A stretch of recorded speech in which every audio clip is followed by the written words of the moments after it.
Depuis bientôt 10 ans, l'agenda de Nicolas Sarkozy est rythmé par les rendez-vous judiciaires.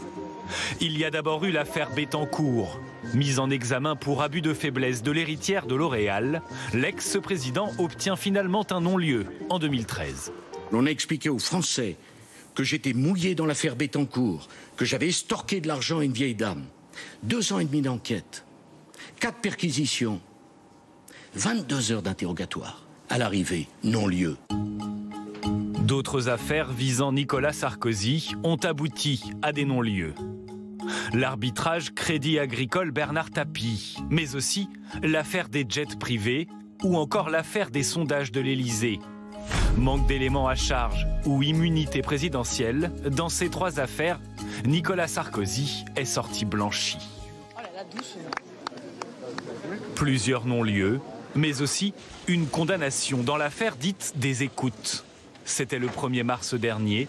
Nicolas Sarkozy écope de 3 ans de prison, dont 1 ferme pour corruption et trafic d'influence, une première pour un président. Il a fait appel de cette décision et reste donc pour l'heure présumé innocent. Restent ensuite les affaires en suspens.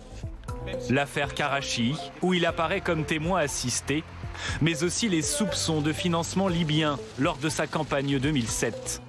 Mis en examen, mais jamais jugé, Nicolas Sarkozy a toujours nié. Avez-vous, oui ou non, reçu de l'argent liquide de Libye pour financer votre campagne de 2007, comme l'a affirmé l'intermédiaire Ziad Takieddine? Quelle indignité.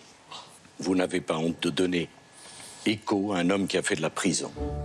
De nombreuses affaires qui desservent Nicolas Sarkozy, lui, qui était considéré jusque-là comme l'ultime recours de sa famille politique. Dans un récent sondage réalisé après sa condamnation, 59% des Français disent avoir aujourd'hui une mauvaise image de lui.